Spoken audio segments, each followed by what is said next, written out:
요즘처럼 인생이 이렇게 회의적이었던 적도 없는 것 같아요. 저는 경기도에 살고 있는 30대 후반 남성이고 결혼해서 이제 돌 되어가는 아이가 있습니다. 아내와 그리고 장모님과 함께 지냈고요. 직장 동료들은 이런 내용만 간단히 설명해도 벌써부터 힘들겠다고 말하더군요. 고부 갈등도 그렇지만 장소 갈등도 요즘 부쩍 많은 현실이니까요. 저라고 뭐 다르겠습니까? 별반 다르지 않은 실제로도 힘든 생활을 하고 있었어요. 많이 참고 누르며 살아왔는데 더 이상 버티기가 힘드네요. 저와 아내는 2년 정도 연애를 했고 결혼 후 6개월쯤 지나서 임신하게 되었어요. 이때 정말 너무너무 기뻤고 양가 어른들에게 알리면서 우리끼리 조촐히 자축 파티를 하게 됐어요. 그런데 이후 아내의 임신 기간은 결코 평탄치 않게 흘러갔어요. 저도 제가 임신하는 게 아니다 보니 100%다 공감해 줄 수가 없어서 답답한 부분도 있었답니다. 오빠, 나 너무 입덧이 심하고 힘들어. 임신 2번은 못하겠다. 정말 먹고 싶은 것도 못 먹고 약도 못 먹고. 이게 뭐야. 실제로 아내는 제가 냉장고 문만 열어도 거의 기어가듯 화장실에 가서 토를 했고 온갖 냄새가 다 역하게 느껴지는지 엄청나게 고생했어요. 급기야는 나중에 막달로 치닫고 있음에도 불구하고 여전히 입덧을 하는 거예요. 저도 직장 생활을 해야 하니 종일 아내한테 붙어 있을 수도 없고 이때 아내가 결국 제안을 해오더군요. 아무래도 나 엄마를 불러야 할 것 같아. 나 이러다가 갑자기 무슨 일이라도 생기게 되면 오빠가 당장 데리러도 못 오잖아. 안 그래도 엄마가 엄청 걱정하고 있거든? 나 출근할 때까지만 잠깐 집에 있어달라고 하면 안 될까? 지금 한 달 정도 남았고 진통도 언제 올지 모르고 그리고 우리 엄마 운전도 하니까 급하면 병원까지 나 태워줄 수도 있고 말이야. 오빠 생각은 어때? 이렇게 얘기를 들어보니 저도 무척 걱정이 많던 터라 장모님이 와주신다면 그저 감사할 따름이었어요. 이처럼 장모님의 존재가 저희 부부에게 있어 꼭 필요한 상태였기에 모시게 되었는데 이후 저는 이 선택에 대해 두고두고 가슴치며 허벅지를 찔러가면서 후회하게 되었습니다. 분명 저도 적극 찬성할 정도로 필요한 내용이었는데도 말이에요. 왜 그렇게 상황이 어쩜 제 뜻대로 흘러가지 않는 걸까요? 장모님이 오셔서 아내를 돌봐주시고 신경 써주시는 건 안심이 되었지만 꽤 많은 것들에 대해 요구사항이 있으시더라고요. 자네도 힘들지? 밖에서 일하고 들어오면 힘들 거야. 그런데 우리 미경이 저렇게 고생하고 있는데 조리원 좀 제대로 알아봐 주게. 요즘 엄마들 보니까 돈 좀 내고서라도 비싼 데 가려고 하는 것들이 있더라고. 지가 몇 군데 알아봤다고 하던데 저기 우리 집 쪽에도 괜찮은 곳이 있어. 자네는 남자라 모르겠지만 여자들은 산후조리 진짜 잘해야 돼. 그래야 자네가 안 힘들어. 물론 저도 산후조리원에 대해서 예산 계획은 어느 정도 세우고 있었어요. 그리고 도우미분을 써서 집에서 같이 돌보는 것도 한 달 정도로 생각해 왔고요. 그런데 아내와 장모님이 새로이 알아봤다며 또 다른 곳을 권하는데 글쎄 가격대가 만만치 않은 거예요. 저는 250에서 300 정도 생각했는데 이걸 훌쩍 넘더라고요. 도우미분 지원도 따로 안 되기 때문에 그땐 그때대로 돈을 또 써야 하고 집 대출에 있어서도 저는 자유롭지 않았어요. 아니 당분간 한동안은 계속 무거운 짐이 지워질 예정이었고요. 그런데 훌쩍 저런 큰 돈을 지불하기 어려웠죠. 제 표정을 보신 장모님은 계속해서 말씀하시더군요. 이런데 돈 아끼면 안 되는 거야. 자네 여자들이 임신해서 애 낳기까지 얼마나 고생하는지 아나? 더군다나 쟤는 막달까지 이 고생을 저렇게 죽어라 하고 있잖아. 저거 절대 흔하게 하는 거 아니다.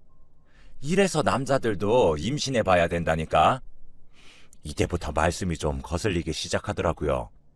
아내가 고생하는 거야 저도 같이 붙어있으면서 봤는데 모를 리가 없고 그걸 가볍게 여기는 것도 아니에요. 하지만 우리 부부의 재정은 한정되어 있으니 당연히 그 부분에 대해 멈칫하고 고민할 수 있는 거잖아요. 그런데 장모님은 제가 망설였다는 것 하나만으로 계속 서운하다고 하시더군요. 게다가 뒤에서 아내까지 원망 섞인 표정으로 저를 보고 있는 걸 보니 새삼 막 되게 허전하고 혼자가 된 느낌이 들었어요. 아내도 고생하고 있지만 아내와 아기 모두를 위해서 나도 돈을 벌고 노력하고 있는데 왜 내 노력은 아무것도 아닌 게 되는 건지 좀 허무하더군요. 아무튼 어른이 말씀하시는 거고 저도 우리 가족에게 있어 중대사이니 더 이상 말이 길어지게 하고 싶지 않았어요. 알겠다고 승낙했고 곧장 계약을 했어요.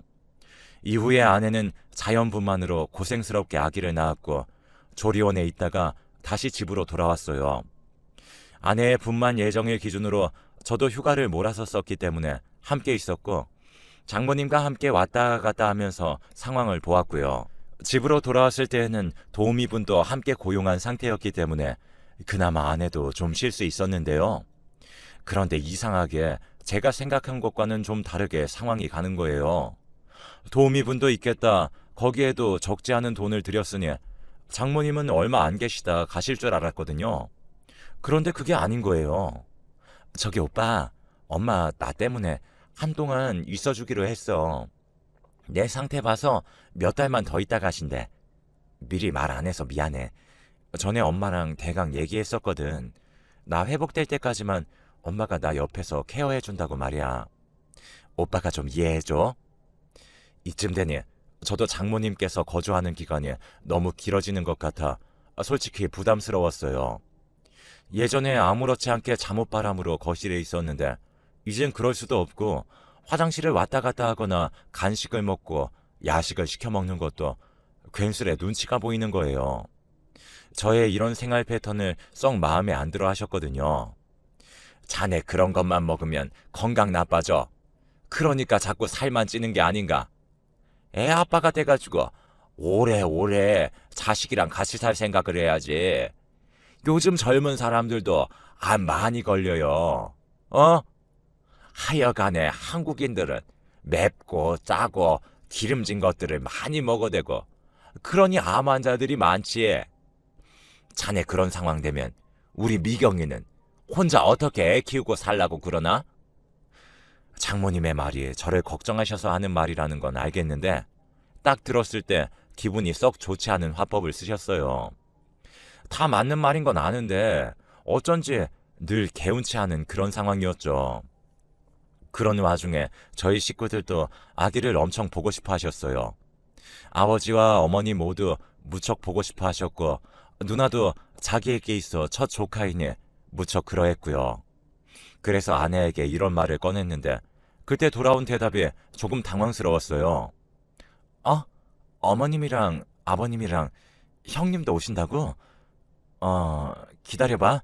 엄마한테 물어볼게. 저는 왜 이 대답이 서럽게 느껴지는 걸까요?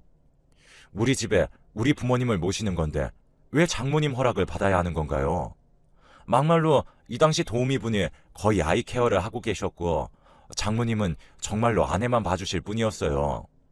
딱히 저희 가족이 온다고 해서 문제될 게 없는데 말이에요. 저도 순간적으로 기분이 나빠져서 아내에게 물었어요. 왜 장모님한테 여쭤봐야 돼? 아들 집에 오신다는데 사돈한테 허락을 받을 이유가 있으신 거야? 그러자 이때 아내도 뭔가 예민해진 건지 저한테 확 짜증을 내더라고요. 아니, 왜 말을 그렇게 받아들여? 엄마가 집에 간 것도 아니고 일단 여기서 우리랑 살고 있잖아.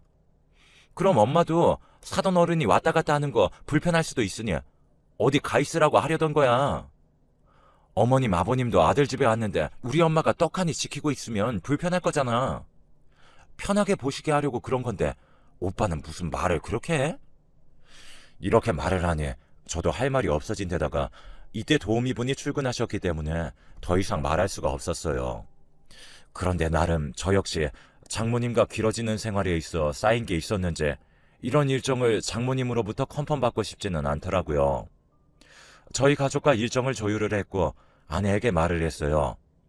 우리 가족들은 21일 오전 아니면 24일 저녁 시간대밖에 못 오신대. 자기가 장모님이랑 얘기해보던지 하고 그때 시간 안 되신다고 해도 뭐 어때? 우리 부모님은 불편할 거 하나도 없으시다고 그냥 아기만 잠깐 보고 가신다니까. 그렇게 알고 있어. 그랬더니 아내는 이전의 싸움을 의식했는지 뭔가 억누르는 듯 했지만 여전히 표정이 안 좋은 거예요. 오빠, 약간 이렇게 통보식으로 말하는 거 좀 별로다. 우리 엄마 보고 알아서 맞추라는 거야? 엄마 보고 그 시간에 나가 있으라고? 이야기가 이렇게 되니 저도 격양된 목소리로 말할 수밖에 없더군요. 미경아, 너야말로 얘기를 왜 그렇게 받아들여? 나는 처음부터 우리 가족 올 때 장모님 어디 가 계시라는 얘기 안 했어. 네가 그렇게 정한 거잖아. 그리고 누나나 부모님 모두 다 각자 일하고 있으니까 시간 맞추기도 어렵고 아주 잠깐 다녀가려고 시간을 여럿이 잡은 건데 그거 하나도 눈치를 봐야 돼?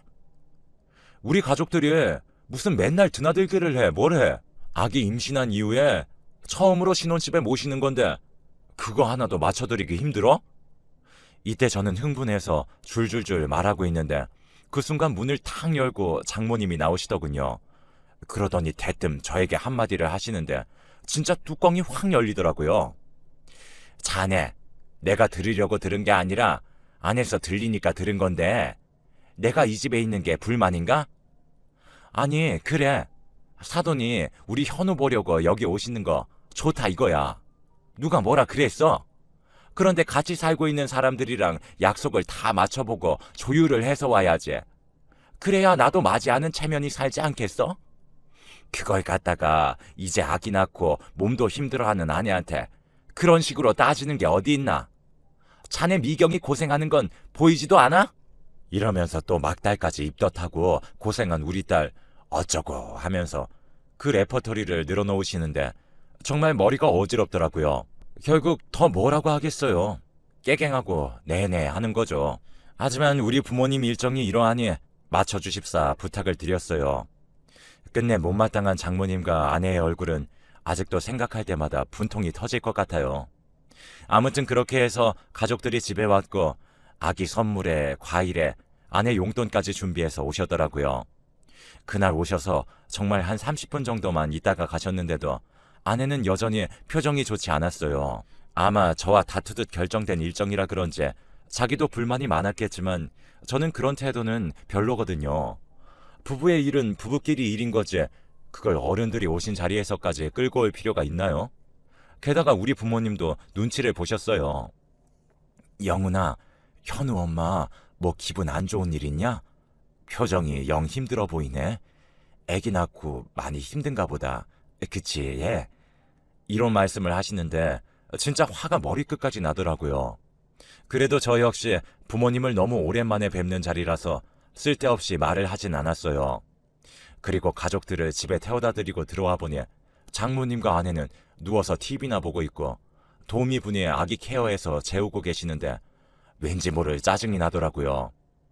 일단 그냥 참고 넘어가고 가뜩이나 이 일도 제게 꽤 두터운 앙금으로 남았는데 더 인내심을 테스트하는 일이 일어났어요. 결과적으로 저는 그 인내심을 다루는데 실패했고요. 바로 시골에 계신 할머니, 어릴 적 부모님이 바쁘실 때 저와 누나를 돌봐주신 할머니가 다녀가시겠다고 하셨거든요. 본가 자체가 여유가 있지 않은 편이고 할머니도 늘상 고생만 많이 하고 사시던 분이라 저는 늘 애틋한 마음이 있었어요. 어릴 때 매일 해주시던 계란밥이며 오뎅볶음 등 우리 남매에게 할머니는 늘 찡한 존재였거든요. 그런데 그런 할머니가 전화를 해오셨더라고요. 영훈아, 할미가 영훈이네 가도 되냐? 우리 영훈이 애기 보고 싶다. 할미가 돌반지라도 지어주고 싶어서 돈 들고 간다. 아마 모레쯤 갈 거야. 가도 되겠어? 저는 이때 할머니 말 한마디 한마디가 다 가슴을 울려서 너무 찡했어요. 돈도 없으실 거고 기초수급자로 생활 중이실 텐데 보나마나 그 돈 조금씩 나누고 절약하고 모으고 하셨을 게 뻔했거든요. 저희 어릴 때 봐주실 때도 그렇게 아끼고 쪼개 쓰던 분이었으니까요. 그런 할머니가 시간 내어 버스 타고 또 타고 하며 여기까지 올라오신다니 제가 모셔올 수도 없는 상황이라 그게 너무 죄송했어요. 그래서 얼른 알겠다고 전화를 끊고 약간 마음이 걸리긴 했지만 아내에게 말을 꺼냈어요. 그런데 듣자마자 또 바로 미간을 찌푸리더라고요. 이쯤 되니 저도 슬슬 짜증이 났어요. 아, 미경아. 내가 장모님이 계속해서 왔다 갔다 할 때 뭐라고 한 적 있어? 너 우리 할머니 결혼하고 뭐 얼마나 봤다고 그래? 그리고 할머니가 와서 뭘 얼마나 불편하게 한다고 현우 돌반지라도 하나 주겠다고 그 어르신이 저 멀리서 오시는 거야. 그럼 감사하게 생각해야지. 이렇게 마냥 짜증낼 일이냐고. 이때 제가 마음속 이야기를 작정하고 하는 티가 나서 그런지 장모님은 방에서 나오시려다가 안 나오시고 듣고만 계시더군요. 마주쳐봤자 또 잔소리 들을 게 뻔해서 그냥 옷 걸쳐 입고 밖으로 나가버렸어요. 그리고 곧 금요일이 되어 할머니가 올려오셨는데요. 직장에서 일찍 퇴근하고 나와서 중간에 할머니를 태웠어요. 할머니는 지분이 다 없어질 정도로 손도 많이 고되어 보이고 그렇게 작은 몸으로 또 뭘 그렇게 손주를 챙겨주겠다고 바리바리 싸우셨는지 몰라요. 매실이며 참기름이며 온갖 것들을 다 들고 오셨더라고요. 아니 할머니, 뭘 이렇게 많이 들고 왔어?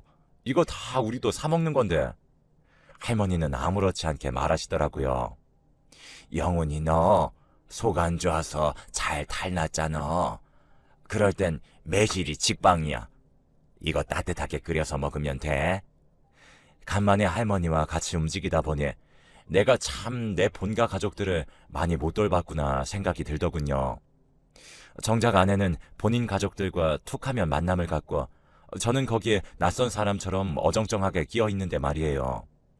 아무튼 그렇게 운전해서 집으로 들어갔더니 장모님은 안 보이시더라고요. 아내는 저와 함께 들어서는 할머니를 보더니 그래도 안 좋은 표정으로 인사는 하더군요.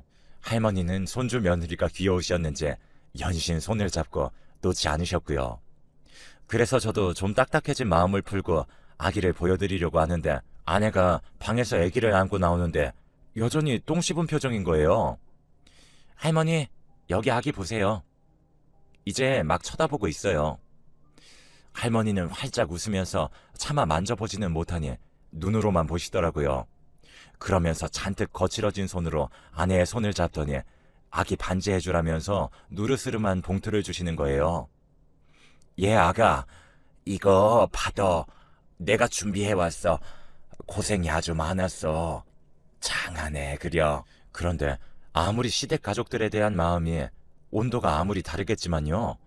아내는 내내 얼굴을 펴지를 않고 아주 꼿꼿한 자세로 받기만 하는 거예요. 그러더니 휙 일어나서 방을 나가버리더군요. 슬슬 짜증이 쌓이려던 찰나에 시계를 보니 어느새 저녁 7시가 된 거예요. 저도 예상은 하고 있었지만 아무래도 시간대가 생각보다 늦어졌고 그렇게 먼 시골도 아니지만 다시 되돌아가긴 좀 무리가 있을 것 같았어요. 그래서 할머니에게 일단 쉬라고 하고 저는 나가서 아내에게 말을 했어요. 솔직히 별로 말을 걸고 싶은 기분은 아니었지만 어쨌든 얘기를 했는데 아내의 반응에 저는 눈이 확 뒤집어져 버렸고 아기가 깨건 할머니가 놀라서 나오시건 간에 고함을 막 지르게 되었습니다. 저 미경아, 할머니 오늘 하루 주무시고 가게 하자. 나도 예상한 건 아니었는데 그래도 시간이 너무 애매해서 얼른 저녁같이 준비해서 먹고 일찍 쉬시라고 할게. 이 말조차도 저는 아내 눈치를 꽤 보면서 한 말이었는데요. 제가 맨날 이런 식으로 맞춰주기만 하니 아내는 제 말에 저따위 반응을 보인 걸까요? 뭐? 주무시고 간다고? 나한테 말도 안 했잖아. 갑자기 이렇게 오빠 마음대로 일정을 잡아버리면 어떡해? 그냥 왔다 가신다고만 이야기했잖아. 왜 말을 바꿔? 저는 혹시나 할머니 들으실까봐 목소리를 낮추면서 화가 끓어오르는 걸 겨우 눌러가며 말을 했어요.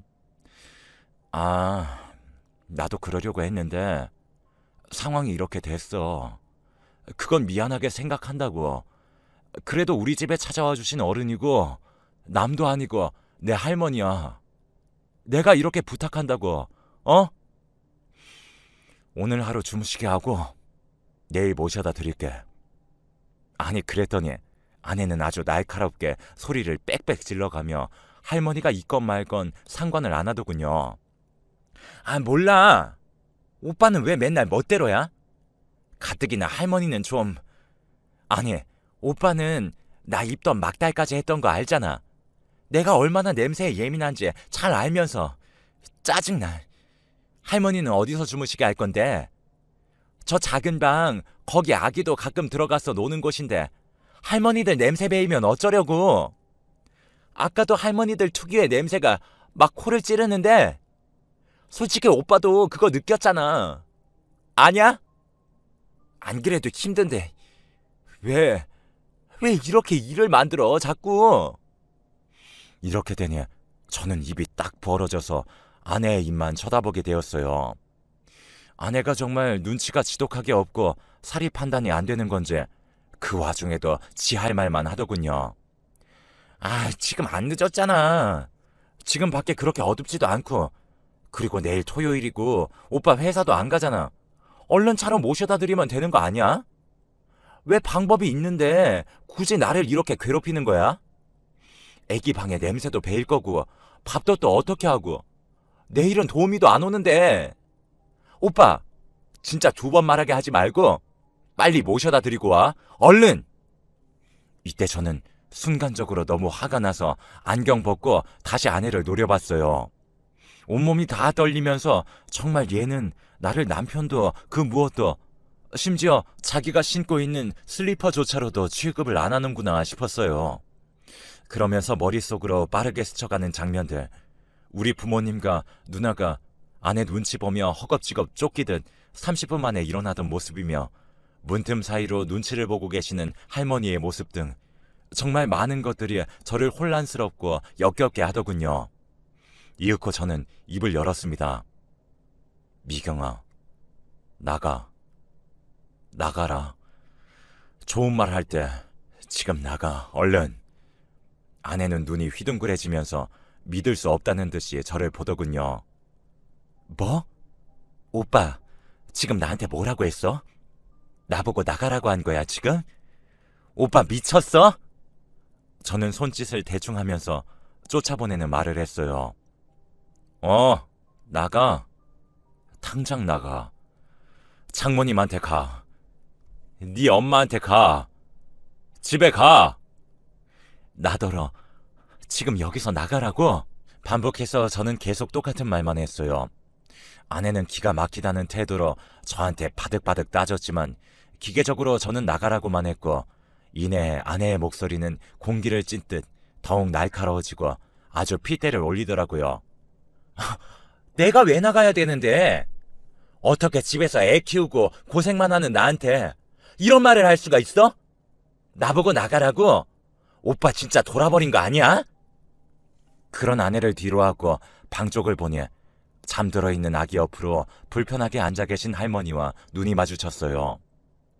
당혹스럽고 난감하고 무척이나 무안한 얼굴이셨습니다. 저는 눈을 질끈 감고 숨을 크게 내쉰 뒤 아내를 현관으로 몰아냈어요. 나한테 뭐라고 하고 싶으면 일단 나가서 엄마한테 이르던지. 네가 밖에 나가서 집에 가는 건 미친 짓이고 우리 할머니가 집에 가는 건 당연한 거야? 너 우리 가족들이 우습냐? 아님 내가 우스워? 너 하라는 대로 다 맞춰주고 장모님이랑도 벌써 이게 몇 개월이야. 나 몇 달을 기약 없이 니네 엄마 모시고 군소리 없이 살았어. 그런 나한테 내 돈 주고 산 집에 내 가족들 1년 사이 딱 2번 불렀어. 그런데 내가 이렇게 대역죄인이 되어야 한다고? 네가 양심이 있으면 길 가는 사람 붙잡고 물어봐. 진짜 쉴 새 없이 입에 모터 달린 듯이 말이 다다닥 나오더군요.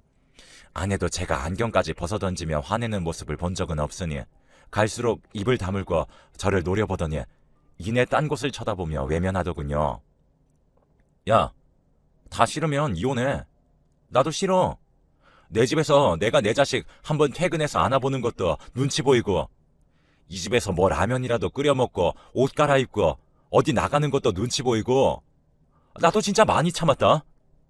도우미를 이렇게 계속 쓰고 있는데 너는 내가 일해서 돈 벌고 있다는 생각은 안 하니? 근데 뭐 네가 고생을 해? 뭔 고생을 했는데? 그렇게 힘들어 죽겠으면 네 엄마 집 가서 거기서 살아. 난 네 장단 못 맞춰. 일단 우선 나가. 택시를 부르던지 알아서 가. 가라고. 저도 이 정도까지 몰아세운 건 너무하다는 생각도 들었지만 솔직히 분이 다 풀리지 않아요. 안방까지 들어가서 아내 잠바랑 가방을 챙겨서 현관에 던져놓고 나가라고 소리를 질렀어요. 아내는 눈물이 그렁그렁해지며 짐을 갖고 나갔고, 그날 저녁 장모님으로부터 전화가 몇 통 왔지만 받지 않았어요. 비밀번호도 바꿔버렸어요. 내 집을 본인 집처럼 드나드셨던 장모님의 꼴보기 싫어서 할머니 모셔다 드리러 나가는 길에 아예 번호를 바꿔버렸습니다. 할머니는 터미널까지 가는 와중에도 손주네 부부가 걱정스러워서 표정이 어두우시고 진짜 이게 다 뭐하는 짓인가 싶었어요. 누나한테 부탁해서 집에 와서 아기를 좀 봐달라고 했고 당분간 누나에게 얼마간 아이를 부탁하려고 돈을 얼마 정도 주었어요. 아, 여기서 들으면 오해하실 수도 있는데 저 장모님이 와 계실 때에도 수고 많으시다면서 한 달에 100만 원씩 드렸어요. 정작 아기 봐주는 건 도우미가 다 하고 장모님은 그냥 아내랑 배달 음식 시켜 드시고 TV 보고 누워 계신 게 다반사였는데 말이에요. 아내가 애 낳고 힘들었다지만 딱히 그 기간 동안 병원을 다녀야 할 정도로 힘든 것도 아니었고요. 밤에도 저나 아내가 번갈아 가면서 애기 봤지 장모님은 주무시게 했거든요. 다시 생각해봐도 제 잘못이 크네요. 제가 스스로 무덤을 팠던 것 같아요. 만만하게 보일 자리를 다 파서 스스로 무덤 안으로 들어가 놓고선 그걸 흙으로 덮고 삽질한 사람들을 욕했던 것 같아요. 아내는 꼴에 자존심은 있어서 절대 전화는 안 받고 장모님은 어디서 자기 딸을 쫓아내냐며 당장 와서 사과하라고 협박 문자만 매일 보내세요. 그걸 보니 다시 회복해볼 의지가 정말 조금도 안 생기네요. 솔직히 저는 장모님한테도 쌓인 게 너무나 많아서 다 들이받고 싶지만 더 지저분한 싸움 만들기 싫어서 참을 뿐입니다. 저는 무슨 수를 써서라도 이 여자, 이 집안이랑 이혼할 겁니다. 여기까지 제 넋두리 들어주셔서